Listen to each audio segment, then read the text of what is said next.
बहुत बहुत धन्यवाद। आप लोग शॉर्ट नोटिस पे आए हैं। अभी शाम को ही कुछ घटना हुई कलकत्ता के अंदर, जिसकी आप लोगों को जानकारी भी होगी। और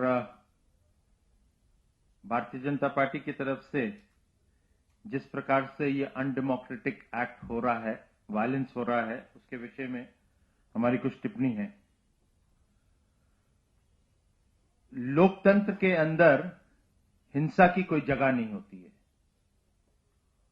लेकिन जब लोकतंत्र के अंदर जो मुख्यमंत्री और जो रूलिंग पार्टी होती है वो खुद ही हिंसा करवाती है, दंगे करवाती है, तो लोकतंत्र की हत्या होती है।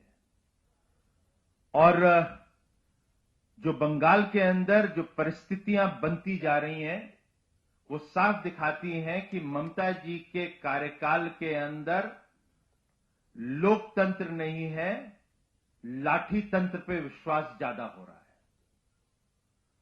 और वहां पर लाठी तंत्र के माध्यम से दंगा तंत्र भी बढ़ता जा रहा है। आज ही जो एक सीबीआई इंक्वायरी कर रही है रोज वैली के चिटफंड के संबंध में, उसमें कुछ दिन पहले, 2 दिन पहले उनके टीएमसी के एक एमपी तपस्पाल को अरेस्ट किया। आज उनके लोकसभा के जो लीडर हैं सुदीप्त बंदोपाध्याय को अरेस्ट किया गया है। जो जानकारी आई है कि उनके अरेस्ट की खबर आते ही भारतीय जनता पार्टी का जो कार्यालय है वहां पर मॉब इकट्ठा होना शुरू हो गया। जानकारी के हिसाब से वहां 20 से 25 बंगाल पुलिस के, कलकत्ता पुलिस के लोग हमेशा रहते हैं, वो थे। ये मॉब इतना बढ़ता गया कि कार्यालय को दोनों तरफ से घेर लिया गया। जो रोड है उसको भी ब्लॉक कर दिया। वहां की जो पुलिस थी उसने 20 से 25 मिनट दूसरी तरफ देखा। ये साफ दिखता है कि इशारा मिला हुआ था दूसरी तरफ देखने का, और पत्थरबाजी जबरदस्त हुई, नारेबाजी हुई। हमारे कुछ कार्यकर्ता जब बाहर निकले तो उनके ऊपर अटैक हुआ। 12 लोग हमारे घायल हैं गंभीर रूप से। हमारे जो वहां के स्टेट सेक्रेटरी हैं अमिताभ रॉय, उनका सिर भी फट गया। और अभी जब मैं आपसे बातचीत कर रहा हूं तो वहां पर मॉब इकट्ठा है। और यही नहीं, मीडिया से यह भी जानकारी अभी मुझे मिली है कि वहां की जो टीएमसी की एमएलए हैं शशि पांजा जी, और वहां के जो काउंसलर हैं शांतनु सेन जी, मीडिया ने बताया है कि वो मॉब को लीड कर रही हैं और कर रहे हैं। It's a planned attack on the BJP headquarters by the TMC goons. ये डायरेक्ट रिजल्ट है सुदीप्त बंदोपाध्याय को अरेस्ट करना और टीएमसी के लोगों को दंगा करते हुए आज जो देखा गया है, ये डायरेक्ट रिजल्ट है, जो कि टीएमसी की पॉलिसी है, सिद्धांत है।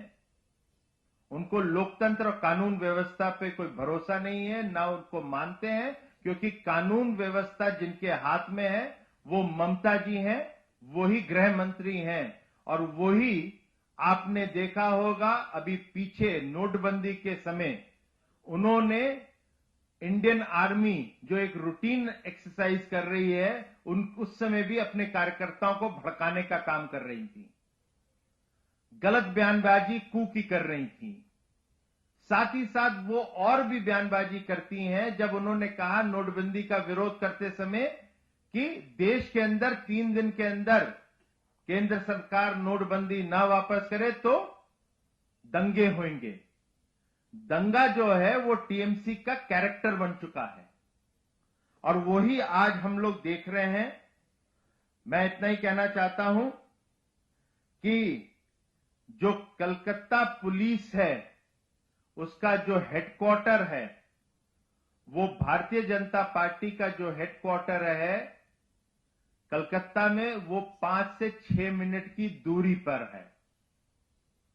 बंगाल की पुलिस 20 से 25 वहां पे मौजूद थी, उन्होंने दूसरी तरफ देखा और रीइंफोर्समेंट 30 मिनट बाद आई है। अभी भी जब मैं आपसे बातचीत कर रहा हूं, वहां पे मॉब इकट्ठा है, तोड़फोड़ चल रही है। धीमे धीमे रीइंफोर्समेंट वहां पे मॉब की बढ़ती है, पुलिस की नहीं आती। पुलिस उन दंगाइयों के ना अरेस्ट कर रही है, ना उनको लेके जा रही है। ये वहां पे हालत है।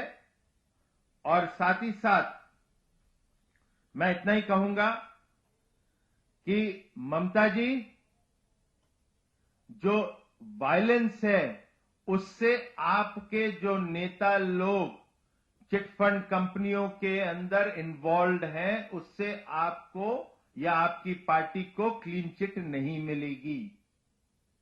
वायलेंस जो आप करवा रही हैं और आपके लोग जो कर रहे हैं बंगाल में बीजेपी के कार्यालय या कार्यकर्ताओं के ऊपर, उससे साफ दिखता है कि ममता जी आप घबराई हुई हैं।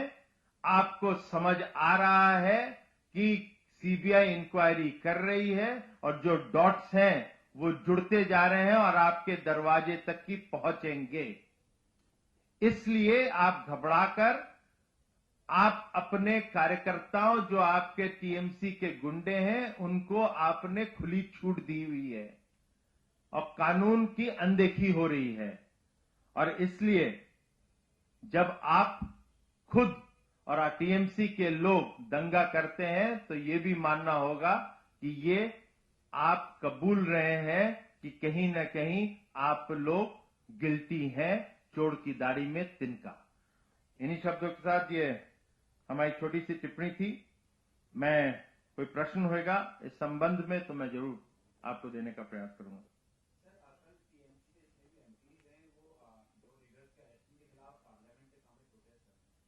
वो कुछ भी कर लें, मगर जैसे मैंने आपसे कहा कि आप प्रोटेस्ट करें, आप दंगा करवाएं, मगर लोकतंत्र में कानून अपना काम करेगा। और ये कौन सा शासन चल रहा है जहां पर एक राज्य के अंदर कोई भ्रष्टाचार के खिलाफ कोई इन्वेस्टिगेशन हो, वो आप करने ना दिया जाए, और वो कहीं किया जाता है, सही माने में इन्वेस्टिगेशन हो तो आप प्रोटेस्ट करेंगे पूरे बंगाल में। आप टीएमसी के एमपी यहां पे धरना दिल्ली में देंगे, तो आप भ्रष्टाचार से लड़ना नहीं चाहते। आप भ्रष्टाचार के खिलाफ जो लड़ाई है उसको दबाने का प्रयास कर रहे हैं। यही चरित्र टीएमसी का दिख रहा है।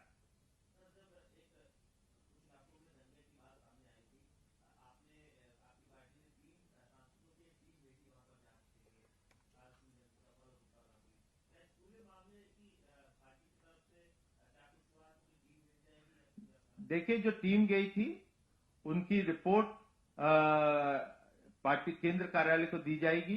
और साथ ही साथ हम लोगों ने ये भी निर्णय किया है कि गृह मंत्री जी से और नेशनल ह्यूमन राइट्स कमीशन जो केंद्रीय है वहां पे हम लोग जाएंगे और आग्रह करेंगे कि वहां पे दूलागढ़ में जिस प्रकार की हिंसा हुई है और जिस प्रकार से हिंदुओं के घर जलाए गए हैं, दुकानें जलाई गई हैं, उसकी विशेष जांच हो। और जो पुलिस स्टेशन है वहां पे, जो पुलिस स्टेशन में जो ओसी है उसकी विशेष रूप से भी जांच हो, और जो भी हो जल्द से जल्द हो, और जो भी दोषी हो उसको सजा भी मिले कानून के तहत।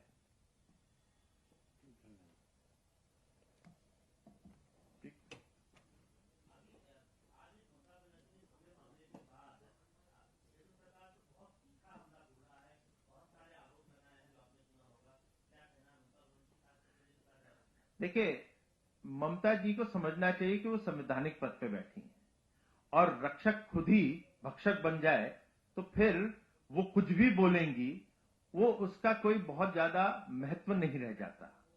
और इसलिए ममता जी को सीधा सीधा जवाब एक ही देना चाहिए चिट फंड के ऊपर कि ममता जी, आपके जो लीडर्स हैं वो हर बंगाल की चिट फंड स्कैम में क्यों पाए जाते हैं।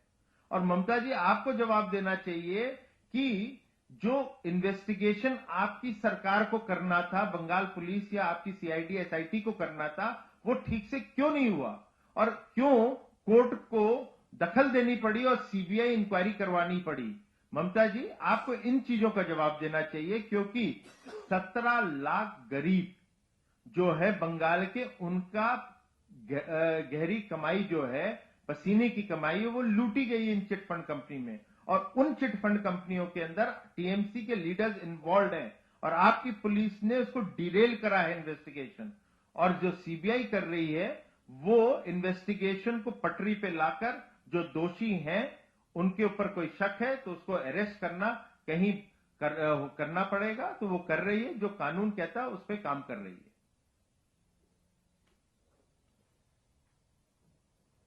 Right, thank you.